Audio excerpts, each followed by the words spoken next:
हिसार के आदमपुर में पिछले 17 दिनों से तहसीलदार की कुर्सी और पूरा तहसील कार्यालय किसानों के कब्जे में है। किसानों की मांग है कि 19 साल 2020 और 21 के खराब फसलों का सरकार मुआवजा दे और अपनी ही इसी मांग को लेकर आदमपुर के इलाके में किसान अपने संघर्ष को आगे बढ़ा रहा है। हिसार के आदमपुर तहसील कार्यालय में और तहसील कार्यालय पिछले 17 दिनों से आंदोलनकारी किसानों के कब्जे में। दरअसल यह आंदोलन मुआवजे की मांग को लेकर आदमपुर के इलाके में किसानों की तरफ से चलाया जा रहा है। पिछले 17 दिनों से तहसील कार्यालय में तहसीलदार का कमरा किसानों के कब्जे में। तस्वीरें आप देख लीजिए, पिछले 17 दिनों से तहसीलदार का कमरा इसी तरीके से किसानों ने अपने कब्जे में ले रखा। लगातार 24 घंटे ये किसान इसी तरीके से इस कमरे में मौजूद रहते हैं।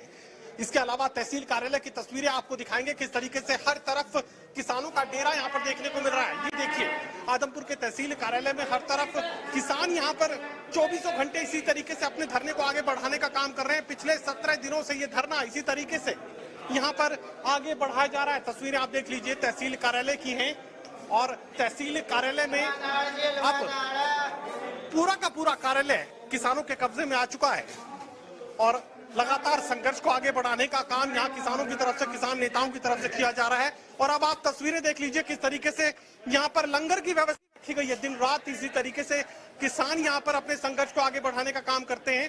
तहसील कार्यालय पर ही डेरा डाले हुए किसान और लंगर की व्यवस्था यहाँ पर रखी गई। और ये देखिए किस तरीके से किसान अपने संघर्ष को आगे बढ़ाने के लिए, अपनी आवाज को मजबूत करने के लिए हर तरफ एकजुटता का परिचय देने की कोशिश यहाँ पर कर रहे हैं। आदमपुर का इलाका और पिछले 2 सालों के मुआवजे का इंतजार किसानों को है। संघर्ष लगातार आगे बढ़ाने का काम कर रहे हैं। मुझे ये बताइए कि संघर्ष लगातार आगे बढ़ रहा है। पिछले 17 दिनों से तहसीलदार की कुर्सी किसानों के कब्जे में। 16 तारीख का हमारा संयुक्त किसान मोर्चा ने ऐलान किया था, जब तक खरीफ 2020 और 21 का मुआवजा हमारे को नहीं दिया जाएगा, हम पक्की गिरफ्तारी का ऐलान कर रखा था जिला हिसार के किसानों ने। बालसमंद वाले भाइयों ने बालसमंद के अंदर और आदमपुर तहसील के बहादुर किसानों ने 16 तारीख को तय किए हुए कार्यक्रम के अनुसार 16 जून को महिलाओं समेत किसान यहाँ पर आए। तहसीलदार साहब वहाँ पर कोर्ट लगा रहे थे। हमने कहा हमारी पक्की गिरफ्तारी की जाए, हम जेल जाएंगे या हमारे को मुआवजा दिया जाए। लेकिन यहाँ पर 2 डीएसपी थे, आदमपुर का एसएचओ सैल साहब था और पुलिस वाले थे और सारा यहाँ का स्टाफ तहसीलदार साहब के साथ था। हमने तहसीलदार साहब को वहीं पर कैद कर लिया और वो अंदर कमरे में, एक कमरे के अंदर, दफ्तर के अंदर एक और कमरा है, उसके अंदर जाके कुंडी लगा ली। पुलिस वाले आए, माँ भाई यहाँ सुसाइड कर गया तो आपकी जिम्मेदारी होगी। उसको बाहर निकाला गया। हमने कहा यहाँ पर हमारे बॉन्ड भर के तमाम किसानों को, हम 500 की हाजिरी में यहाँ पर थे, हमारे को गिरफ्तार करके जेल में डाला जाए। उन्होंने हाथ खड़े कर दिए, कभी झूठा चाचा आश्वासन देते रहे। वहां पर हमारे साथ झड़प हुई। पुलिस प्रशासन ने ताकत का प्रयोग करने की भी कोशिश की, लेकिन बहादुर किसान न डरे और न पीछे हटे। हम वहीं पर धरना दे करके बैठ गए। 16 जून के बाद लगातार तहसीलदार साहब का जो कोर्ट का दफ्तर है उसके अंदर हम बैठे हुए हैं। रात के अंदर हमारे किसान भाई वहीं पर सोते हैं और दिन के अंदर वहीं पर भंडारा चलता है। लगातार हम यहाँ पर बैठे हूँ। बालसमंद वाले भाई उसी दिन पक्की गिरफ्तारी को लेकर के बालसमंद की पुलिस चौकी के अंदर कब्जा कर लिया। वो वहाँ पर धरना लगाए बैठे हैं। किसानों ने तहसीलदार की कुर्सी पर कब्जा कर लिया, बालसमंद के इलाके में थाने पर कब्जा कर लिया। चौकी अब किसानों के कब्जे में है, तो ऐसे में कह सकते हैं कि किसानों की सुनने वाला कोई नहीं।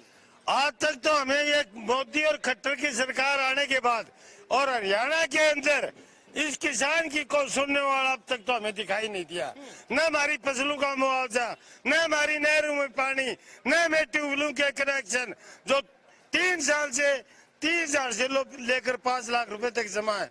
हम कहाँ तक मतलब दोनों बर्दाश्त करेंगे। भारतीय किसान सभा के प्रदेशाध्यक्ष फूलचंद शौकंद भी इस वक्त हमारे साथ बने हुए हैं। मुझे बताइए कि आगे क्या संघर्ष की रणनीति तैयार की गई है। तहसीलदार की कुर्सी तो 17 दिनों से किसानों के कब्जे में। ऐसा है कि तहसीलदार की कुर्सी तो कब्जे में तो नहीं है, यहाँ पर धरना लगा के बैठे हैं। यहाँ तो दुर्भाग्य ये है कि पिछले काफी समय से यहाँ कोई तहसीलदार ही नहीं है, कुर्सी खाली पड़ी है। तो सबसे पहले तो हम यही कहते हैं कि कोई सी तहसीलदार को तो भेज दो यहाँ। आगे क्या रणनीति? आगे की रणनीति ये है कि अभी मीटिंग हमने फैसला किया है कि 15 तारीख को हिसार कमिश्नरी के ऊपर हिसार से, जींद से, फतेहाबाद से, सिरसा से बड़ी संख्या के अंदर किसान पहुंचेंगे। क्योंकि सभी जगह जो मुआवजे का सवाल है, और इस इलाके में 4 जगह धरने चले हुए हैं। नरवाना के अंदर धरना चल रहा है, जींद में, यहाँ आदमपुर में चल रहा है, बालसंद में चल रहा है, और जो खेदड़ में थर्मल प्लांट के ऊपर, और साथ में जो खेड़ी चौपटा के ऊपर भी लगातार कितने दिन तक धरना चला, वहां पर भी आश्वासन मिला है, अभी तक मुआवजा नहीं मिला है।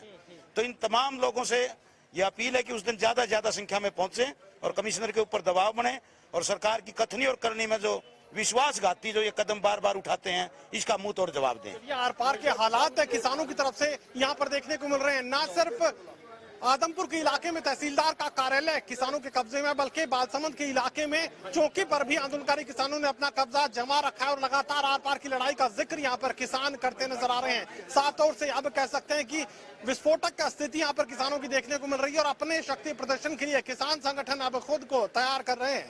सहयोगी कमल के साथ doctor Mahesh Kumar, total news, Hisar.